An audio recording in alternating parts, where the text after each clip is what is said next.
I thought I knew what heartbreak felt like until the night my fiancée looked me dead in the eye and said, "You're not my only option, Diego." 3 years together, a diamond ring that cost me 6 months of salary, wedding invitations already printed. And there I was standing in our apartment watching the woman I planned to spend forever with tell me I was just a backup plan. That moment when someone you love reduces you to a choice on their menu, that is when you learn what you are really made of. And let me tell you what happened next changed everything. Before we dive into how I turned the biggest betrayal of my life into my greatest comeback, I would love to know where you are watching from. Drop your city in the comments, hit that like button, and subscribe, because what happened next changed everything. I thought I knew about love and self-worth. Let's get into it. I am Diego, 29 years old, and until 2 months ago, I thought I had my life figured out. I work as a senior architect at a firm in Seattle designing buildings that will stand long after I am gone. It is the kind of job where you pour your soul into blueprints and 3D models, hoping to create something beautiful, something lasting. That is what I thought I was doing with Amber too, building something that would last forever. We met 3 years ago at an art gallery downtown. I had gone there after work trying to clear my head after a brutal week of deadlines. She was standing in front of this massive abstract painting, her head tilted to one side, and when I walked up next to her, she turned and smiled. "What do you think it means?" she asked. I had no idea what the painting meant, but I knew in that moment I wanted to know everything about the woman asking the question. Amber was 27, worked in marketing management, and had this energy that made every room feel smaller and warmer at the same time. She was beautiful, sure. Long auburn hair, green eyes that seemed to catch light in ways I could not explain. But more than that, she was engaging. She could talk to anyone about anything. Where I was quiet and thoughtful, she was vibrant and spontaneous. I thought we balanced each other perfectly. Those first 2 years were exactly what you hope for when you fall in love. Weekend trips to the coast, cooking dinner together in her tiny kitchen while we argued about whether garlic goes in everything, late night conversations about the future. We moved in together after 18 months renting this beautiful apartment in downtown Seattle with floor-to-ceiling windows that overlooked the city. Every morning I would wake up, see her still sleeping next to me, and think about how lucky I was. 8 months ago, I proposed. We were hiking up Rattlesnake Ledge, and when we got to the top, with the whole valley spread out below us like a painting, I got down on one knee. She said yes before I could even finish asking. That ring cost me $12,000. 6 months of my salary carefully saved. I had picked it out with her best friend Sarah, made sure it was exactly what she wanted. The diamond caught the sunlight on that mountain, and when she put it on, she cried. Happy tears, I thought. The wedding planning started immediately. Amber took charge, which I was grateful for because, honestly, I knew nothing about weddings. She found this perfect venue, a winery up in Woodinville with vineyards and string lights and everything you see in magazines. The date was set for June. We sent out save the dates. She went dress shopping with her mother and came home glowing, telling me about this dress that made her feel like a princess. I was not allowed to see it, of course, but she described every detail except what it looked like. I did not care what the wedding looked like, really. I just wanted to marry her. But weddings are expensive. Incredibly expensive. Our budget was $45,000 and I was covering most of it. Amber contributed, but her salary was not as high as mine, and I wanted her to have the wedding she dreamed about. So I worked. I took on extra freelance projects designing residential homes on weekends. I stayed late at the office, putting in hours on the big commercial project we were developing. A 12-story office building downtown, all glass and steel, the kind of thing that would define my career. My boss noticed. He offered me a promotion to lead architect, but it would mean even longer hours, more responsibility, less time at home. I turned it down. What good is a bigger title if you never see the person you love? Amber knew I was working hard. In the beginning, she seemed grateful. She would leave little notes in my lunch. "Thank you for everything you do. I love you." She would massage my shoulders when I came home exhausted. But somewhere around 2 months before the wedding, something shifted. I did not see it at first. When you love someone, you make excuses for the small changes. You tell yourself they are just stressed, just busy, just going through something. You convince yourself everything is fine because the alternative is too painful to consider. It started with her phone.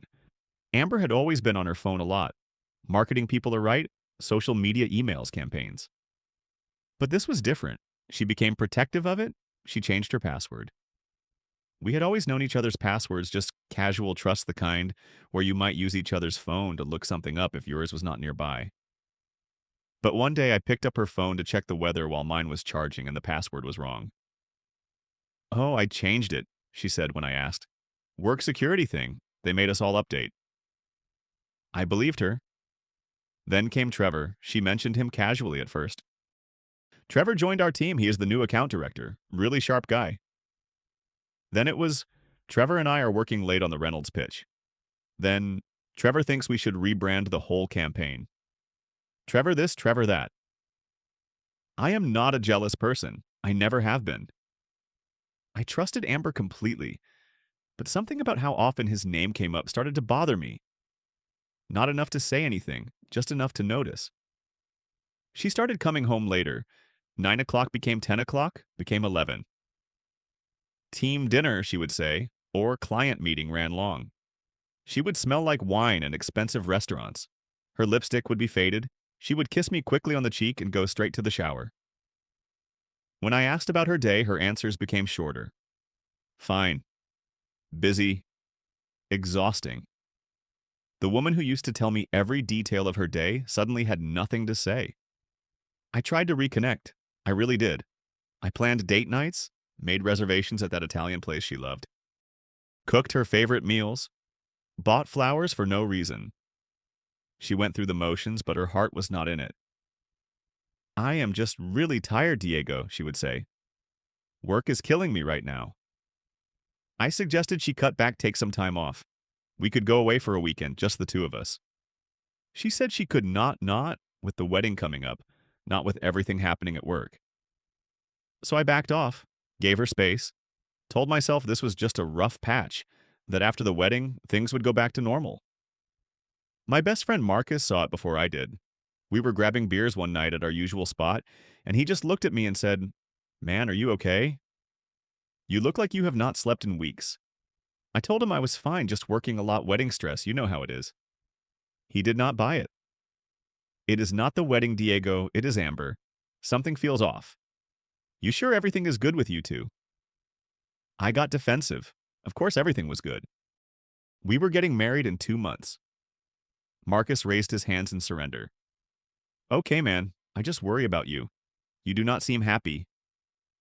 That conversation stayed with me longer than it should have.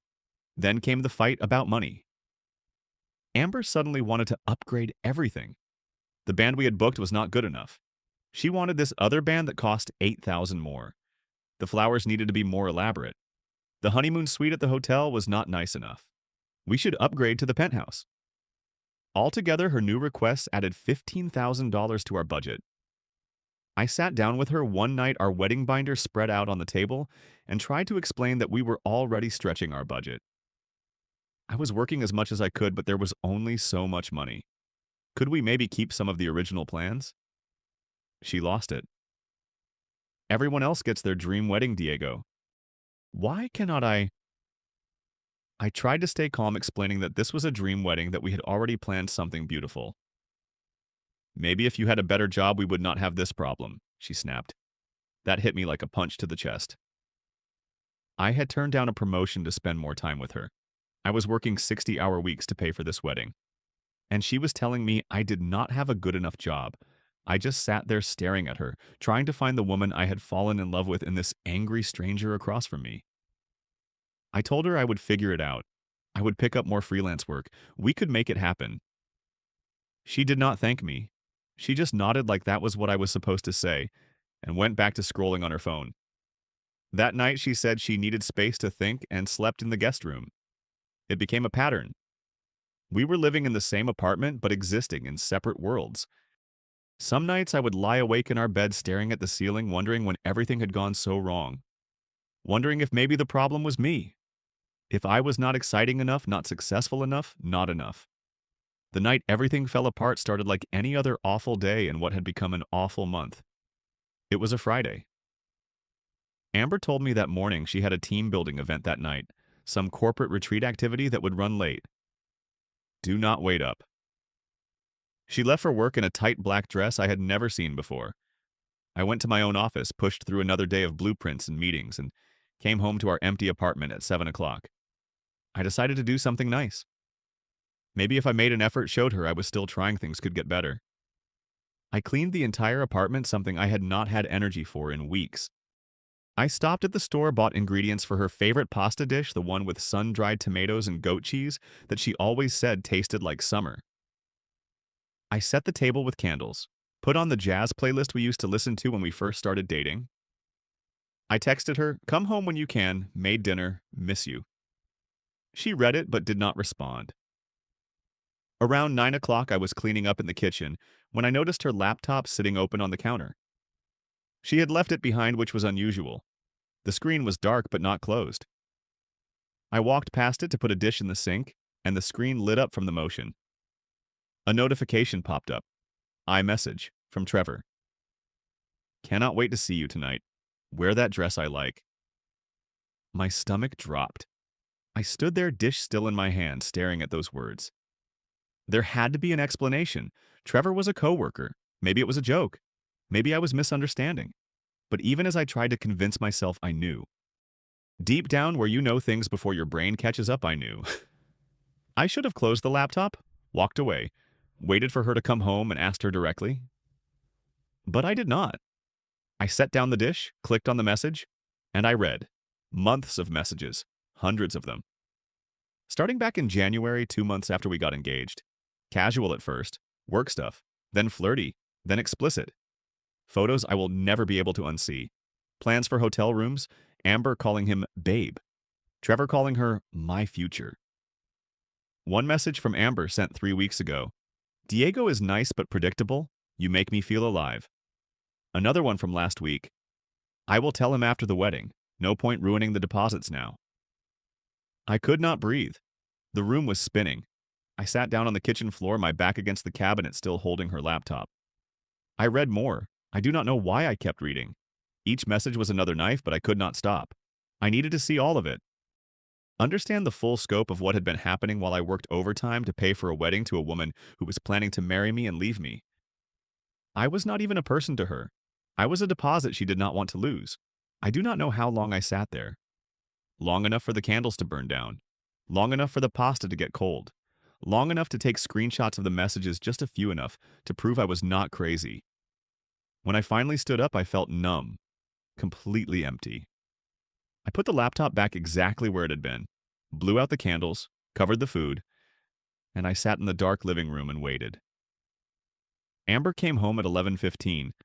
I heard her keys in the door, her heels clicking on the hardwood. She smelled like cologne that was not mine and wine.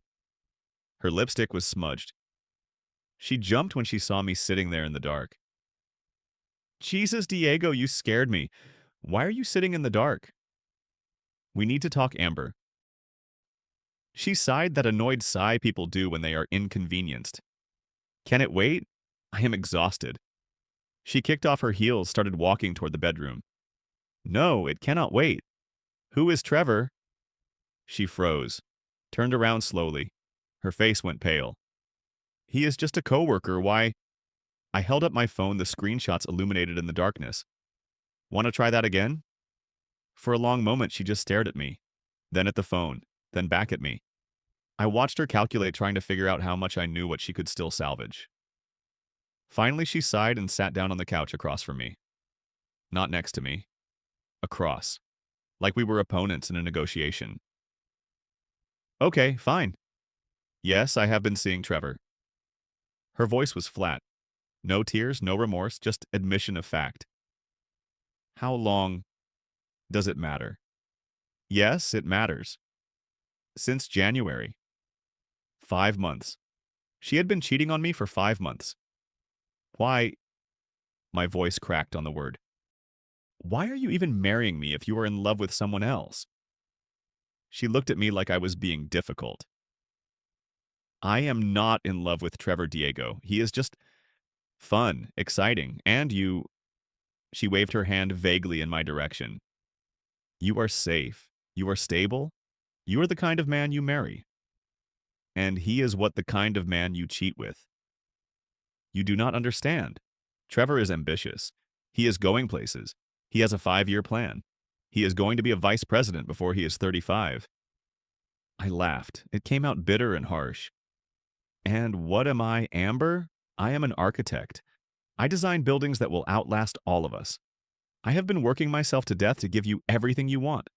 I turned down a promotion to spend time with you, and you are telling me I am not ambitious enough. You are good, Diego. You are so good. But you are boring. Every day is the same with you. Trevor makes me feel things, feel alive. So why are we still engaged? Why are we still planning a wedding? She shrugged. Actually shrugged. I figured I could keep seeing him until after the wedding and then we would see what happens. I mean, we have already put down all the deposits. My family has booked their flights. It seemed easier to just go through with it. The casualness of her betrayal, the way she talked about our wedding, like it was a business transaction she was too lazy to cancel, broke something in me. I stood up, walked to the bedroom. She followed me asking what I was doing. I took off my ring. The engagement ring I had bought her, that $12,000 symbol of my love and commitment. I walked back out and placed it on the coffee table between us. We are done, Amber. The wedding is off. The engagement is over. We are done. She laughed. Actually laughed. Do not be dramatic, Diego. Come on. Every couple has rough patches. We can work through this. Work through this. You have been cheating on me for 5 months. You were planning to marry me as a backup plan. What exactly is there to work through? She stood up, getting angry now. You are really going to throw away 3 years over this. Where are you going to go? What are you going to do? You need me. No, Amber, I really do not. I grabbed my keys and my jacket. You will be back, she called after me. You always come back. You cannot function without me. I stopped at the door, turned around one last time. She was standing there in that black dress, arms crossed, a smirk on her face. She actually thought I would come crawling back. Thought she had that much power over me. You are right about one thing, I said. You are not my only option either. The difference is I know I deserve better. Her laugh followed me down the hallway. Where are you going to go? You have nothing without me. I drove to Marcus's house. He opened the door in sweatpants, took one look at my face, and said, "What happened?" I told him everything, every message, every lie, every casual, cruel word she had said. Marcus wanted to drive to Trevor's house right then. Wanted to make him pay. I stopped him.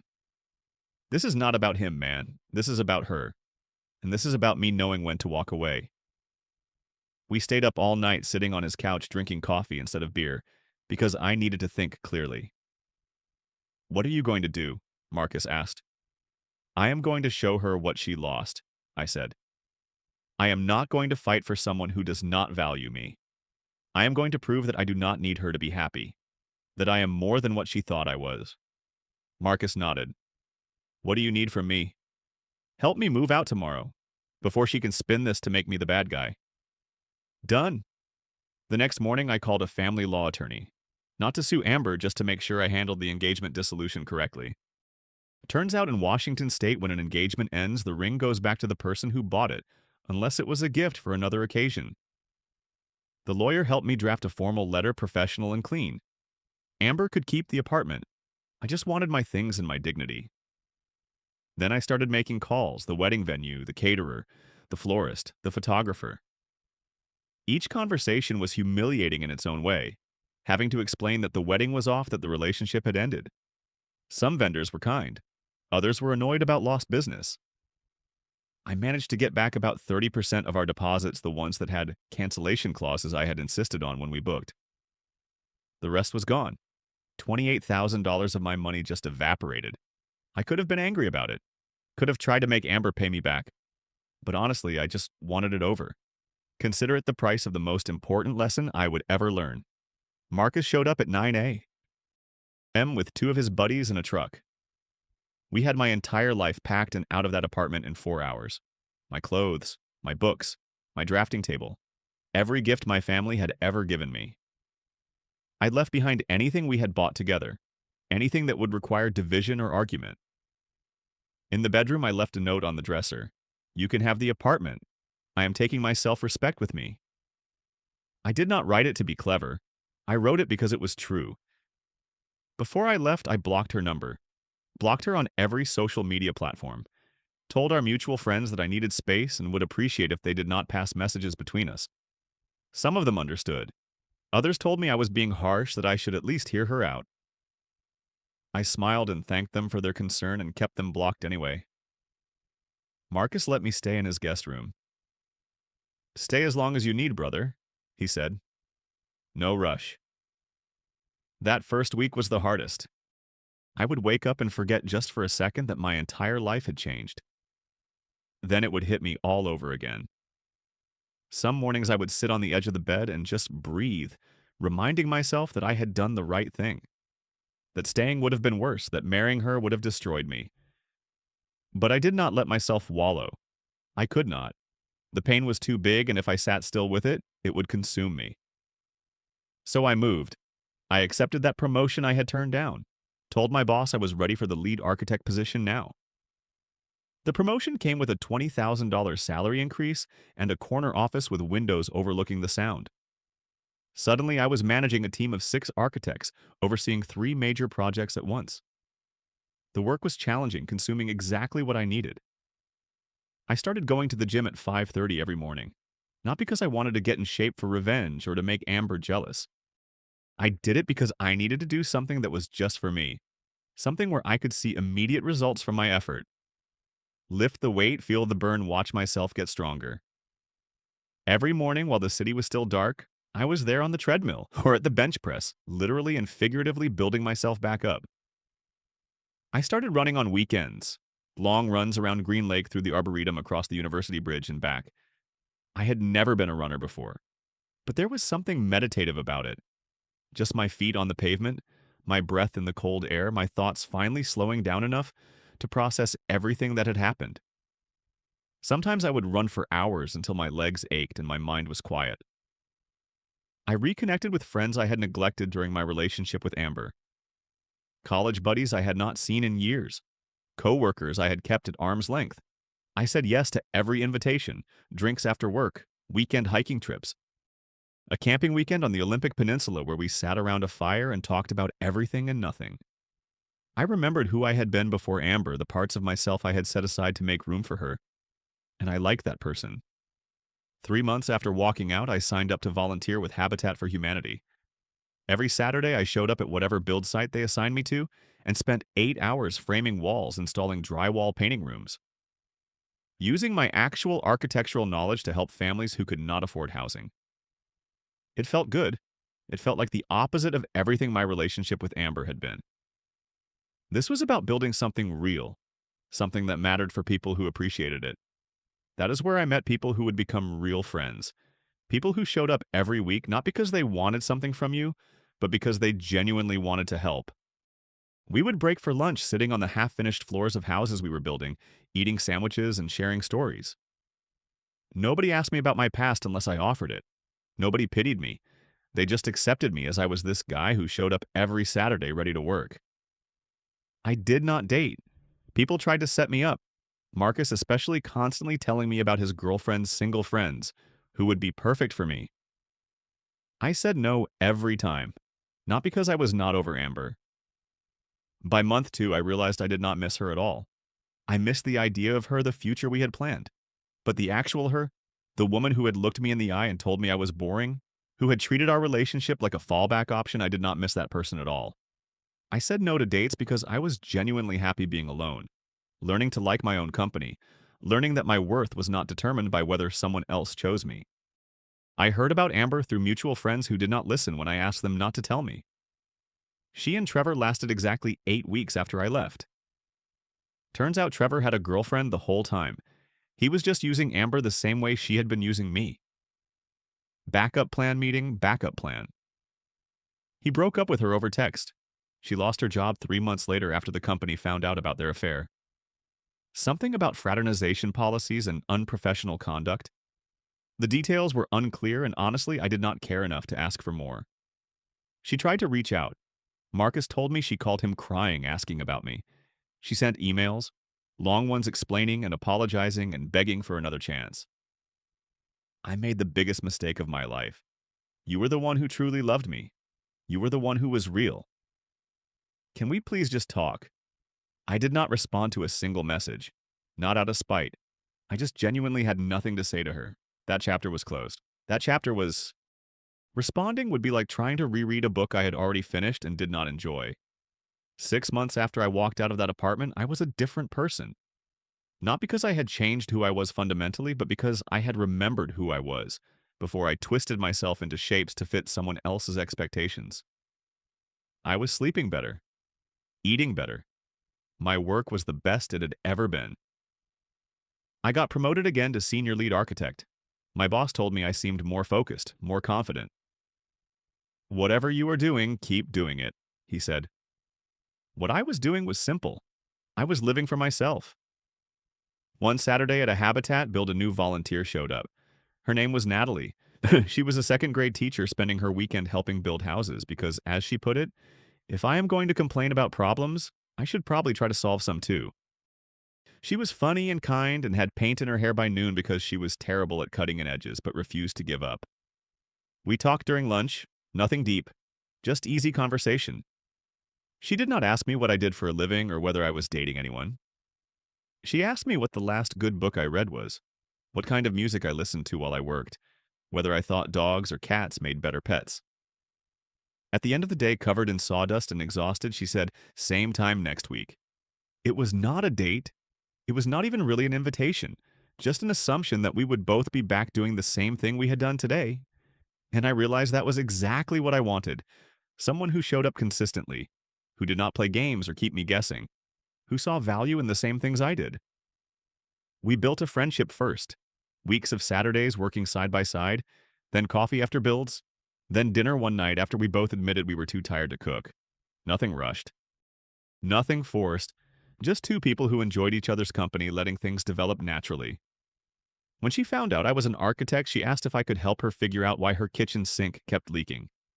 When I found out she was a teacher, I asked her advice on how to explain complex concepts, simply because I was training junior architects. We helped each other. We showed up for each other. Not because we had to, but because we wanted to. I told her about Amber eventually, not on our third date or our fifth or even our 10th. We were walking around Green Lake on a Sunday morning when she asked me why I had such strong opinions about honesty. So I told her the whole story. She listened without interrupting. When I finished, she was quiet for a minute. Then she said, "I am really glad she did not marry you. Not for her sake, for yours. You deserved better than being someone's safety net." That was it. No pity, no drama. Just simple acknowledgement that I had worth and Amber had not seen it. I am not going to tell you that Natalie fixed me or saved me or any of that nonsense. I fixed myself. I saved myself. But having someone in my life who valued me for who I actually was, who did not need me to be anything other than myself, that was healing in a way I had not expected. We took things slow. We are still taking things slow. And that is perfect. A year after I walked out on Amber, I was sitting in my new apartment, the one I had gotten on my own, and I realized something. I was happy. Not the fake happy you perform for other people. Genuinely, deeply happy. My work was fulfilling. My friendships were real. My relationship with Natalie was built on mutual respect and actual affection, not convenience and fear of being alone. I had learned to be complete on my own, and that made being with someone else a choice, not a need. Sometimes I think about that night. Amber standing in our apartment laughing as I walked away, telling me I would be back. Telling me I was nothing without her. And I think about how wrong she was. How her inability to see my value said everything about her and nothing about me. I do not hate her. I do not wish bad things for her. I hope she learned something from what happened. I hope she treats the next person better. But honestly, I do not think about her much at all anymore. She is just a chapter in my story, not the ending. The lesson I learned is simple, but it took me falling apart to understand it. Self-respect is not about making grand gestures or getting revenge or proving anything to anyone. It is about knowing your worth and refusing to accept less than you deserve. It is about walking away when someone shows you they do not value you, even when walking away is the hardest thing you have ever done. It is about understanding that being alone is better than being with someone who makes you feel small. Amber laughed when I walked away. She thought she won. She thought I needed her more than I needed my dignity. But I got the last laugh. Not because her life fell apart. Not because I found someone better. I got the last laugh because I found myself again. Because I remembered that I was whole before her and I would be whole after her. Because I learned that sometimes the best revenge is no revenge at all. Just living well. Just being happy. Just refusing to let someone else's inability to love you define your worth. I am not the same man who begged for scraps of affection from someone who could not see what was right in front of her. I am not the man who worked himself into the ground for someone who called him boring. I am the man who walked away when it hurt the most because I knew I deserved better. I am the man who chose himself, and that more than anything made all the difference. So, if you are in a relationship where someone makes you feel like you are not enough, where someone treats you like an option instead of a priority, I want you to know something. You are enough. You have always been enough. And walking away does not make you weak. It makes you strong. It makes you someone who knows their worth. And that is the kind of person who will always come out ahead. Have you ever had to walk away from someone you loved because you loved yourself more? Drop your story in the comments. I would love to hear how you found your way back to yourself. And if this story resonated with you, hit that like button, share it with someone who needs to hear it, and subscribe for more real stories about life, love, and learning to value yourself. Thank you for listening. Remember, you are never just an option. You are the whole deal. Take care of yourselves out there.